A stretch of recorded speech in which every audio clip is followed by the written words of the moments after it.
اعوذ باللہ من الشیطان الرجیم بسم اللہ الرحمن الرحیم۔ اب ایک اور بڑا مسئلہ آ رہا ہے، وَمِنَ النَّاسِ مَن يَقُولُ آمَنَّا بِاللَّهِ، لوگوں میں سے کچھ ایسے بھی ہیں جو کہتے ہیں ہم ایمان لے آئے اللہ پر، اور لاتے بھی ہیں خلوص کے ساتھ، اخلاص کے ساتھ، کوئی جھوٹ نہیں، کوئی فریب نہیں۔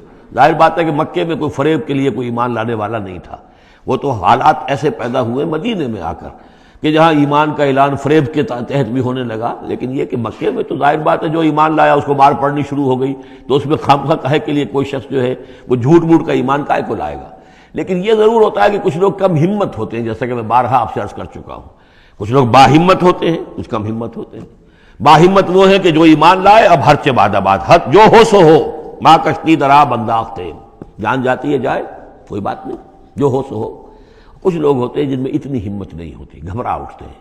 اب ان کو بتایا جا رہا ہے کہ دیکھو اگر تم نے استقامت کا ثبوت اپنا دیا تو اس کا نتیجہ کیا نکلے گا، تمہارا کیا انجام ہوگا۔ اب وہ ذرا ہے کہ اس میں ان کے لیے پھر تحدید ہے۔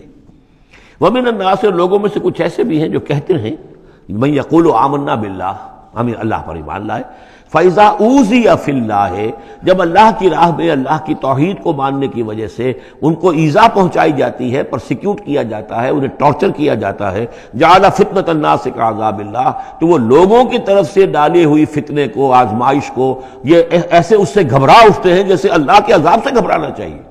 کم ہمتی ہے۔ وَلَئِن جَاءَ نَصْرٌ مِّن رَّبِّكَ، اور اے نبی اگر آپ کے رب کی طرف سے مدد آ جائے، صورتحال تبدیل ہو جائے، فتح آپ کو مل جائے، حالات اچھے ہو جائیں، لَيَقُولُنَّ إِنَّا كُنَّا مَعَكُمْ، اس وقت پھر یہ کہیں گے کہ ہم بھی تو آپ کے ساتھ ہی تھے۔ یہ کردار پہلے بھی آ چکا ہے، سورہ بقرہ میں آ چکا، سورہ حج میں آ چکا۔ وَمِنَ النَّاسِ مَن يَعْبُدُ اللَّهَ عَلَىٰ حَرْفٍ فَإِنْ أَصَابَهُ خَيْرٌ اطْمَأَنَّ بِهِ وَإِنْ أَصَابَتْهُ فِتْنَةٌ انقلب عَلَىٰ وَجْهِهِ خَسِرَ الدُّنْيَا وَالْآخِرَةَ۔ وہی کردار پھر یہاں پر آ گیا ہے۔ کوئی کہا کہ ہم ایمان لے آئے، لیکن جب تکلیف آئی، کوئی مصیبت آئی تو ایسے گھبرا گئے جیسے کہ اللہ کے عذاب سے گھبرانا چاہیے، لیکن یہ کہ اس کے بعد اگر نصرت آ جائے تو یہ آپ موجود ہوں گے کہ ہم بھی ساتھی تھے آپ کے۔ اَوَلَيْسَ اللَّهُ بِعَالَمَ بِمَا فِي صُدُورِ الْعَالَمِينَ، تو کیا اللہ بخوبی واقف نہیں ہے اس سے کہ جو لوگوں کے جو تمام جہان والوں کے دلوں کے اندر ہے اور جو ان کے سینوں کے اندر مضمر ہے۔ وَلَيَعْلَمَنَّ اللَّهُ الَّذِينَ آمَنُوا وَلَيَعْلَمَنَّ الْمُنَافِقِينَ، اور یقیناً اللہ ظاہر کر کے رہے گا سچے اہل ایمان کو اور ظاہر کر کے رہے گا منافقین کو۔ گویا کہ یہ شکل جو ہے یوں سمجھیے یہ وہ روگ ہے کہ یہ اگر بڑھ گیا، تم نے ابھی نپ دی ایول ان دی بڈ، ابھی فوری طور پر اس کی اصلاح کر لو، فوری طور پر علاج کر لو۔ ابھی ٹی بی کا تمہیں انفیکشن ہوئی ہے، فرسٹ سٹیج میں ہے، علاج کر لو۔ لیکن اگر کہیں تم نے اس وقت پرواہ نہ کی اس کی اور یہ مرض بڑھ گیا تو یہ منافقت تک لے جائے گا تمہیں، اللہ تعالیٰ پھر کھول دے گا کہ یہ منافقت ہے۔ تو یہ ہے اصل میں پورے مکی قرآن میں یہ ایک جگہ ہے جہاں لفظ منافقین آیا ہے، باقی کردار آیا ہے سورہ حج کے اندر بھی، لیکن وہاں لفظ منافق نہیں ہے۔ وَمِنَ النَّاسِ مَن يَعْبُدُ اللَّهَ عَلَىٰ حَرْفٍ فَإِنْ أَصَابَهُ خَيْرٌ اطْمَأَنَّ بِهِ وَإِنْ أَصَابَتْهُ فِتْنَةٌ انقلب عَلَىٰ وَجْهِهِ خَسِرَ الدُّنْيَا وَالْآخِرَةَ، لیکن یہاں کھول دیا گیا یہ کردار کس کا ہے، یہ تو پھر منافقت سے۔ وَلَيَعْلَمَنَّ اللَّهُ الَّذِينَ آمَنُوا وَلَيَعْلَمَنَّ الْمُنَافِقِينَ۔ اب ایک اور تیسرا پرابلم ہے، یہ تین پرابلم یہاں پر ٹیکل کیے گئے ہیں۔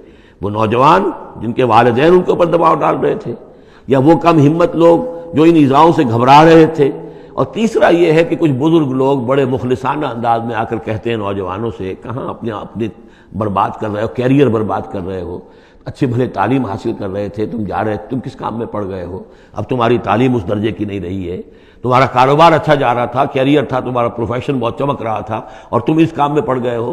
دیکھو یہ تو ایک شخص نے تمہیں ورغلا دیا، دیکھو ہمارے راستے پر چلو، راستہ صحیح یہی ہے، ہم آخر بوڑھے لوگ ہیں، ہمارا تجربہ ہے، ہم نے اپنے بال دھوپ میں سفید نہیں کیے ہیں، ہم تمہیں اپنے تجربے کی وجہ سے کہہ رہے ہیں کہ ہمارے راستے ہی پر چلتے رہو، اور کوئی اس کے اندر نقصان نہیں ہوگا، کوئی اللہ کے ہاں پکڑ نہیں ہوگی، اور اچھا اگر اللہ کے ہاں پکڑ ہوئی تو تمہاری طرف سے ہم جواب دہ ہیں، تمہارے گناہوں کا بوجھ ہم اٹھا لیں گے۔ اب یہ گویا کہ نہایت ناصحانہ انداز، مخلصانہ انداز، بزرگانہ انداز، اس میں یہ بات کہی جاتی تھی۔ اب اس میں کیا کریں، اس کا جواب دیا گیا۔ وَقَالَ الَّذِينَ كَفَرُوا لِلَّذِينَ آمَنُوا اتَّبِعُوا سَبِيلَنَا، اور کہتے ہیں یہ کافر ان سے کہ جو ایمان لے آئے، ہمارے ہی راستے کی پیروی کرو، چلے آؤ انہی راستوں پر۔ وَلْنَحْمِلْ خَطَايَاكُمْ، ہم اٹھا لیں گے تمہاری خطاؤں کو، یعنی تمہاری خطاؤں کا بوجھ، تمہارے گناہوں کی سزا ہم بھگت لیں گے۔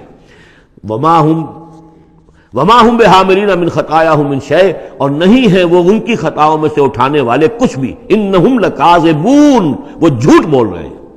ولا يحملن اثقالهم واثقالا مع اثقالهم، البتہ وہ اٹھائیں گے لازماً. پھر دیکھیے وہ لَيَعْلَمَنَّ اللَّهُ الَّذِينَ آمَنُوا وَلَيَعْلَمَنَّ الْمُنَافِقِينَ، اور یہاں پھر وہ لفظ آیا ولا يحملن اثقالهم، وہ لازماً اٹھائیں گے اپنے بوجھ بھی، اور یہ جو گمراہ کرنے کی کوشش کر رہے ہیں اس کی وجہ سے اپنے بوجھوں میں اضافہ کر رہے ہیں، وہ مزید بوجھ ہوں گے. لیکن اے نوجوانوں، اگر تم نے ان کی بات مان لی تو تمہارے بوجھ جو ہے وہ نہیں رہ سکیں گے، وہ تمہیں کو اٹھانے پڑیں گے. ولا يسألن يوم القيامة عما كانوا يفترون، اور ان سے لازماً باس پرس ہوگی قیامت کے دن جو افطرا وہ کرتے رہے تھے، جو جھوٹ انہیں گھڑا تھا کہ ہم تمہارے بوجھ اٹھا لیں گے، جبکہ لا تزر وازرۃ وزر اخرى، قیامت میں کوئی نہیں ہے جان جو کسی دوسرے کا بوجھ اٹھا لے.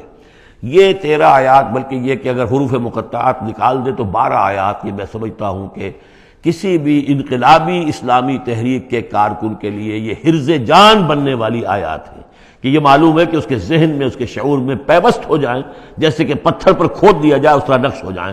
صدق اللہ العظیم.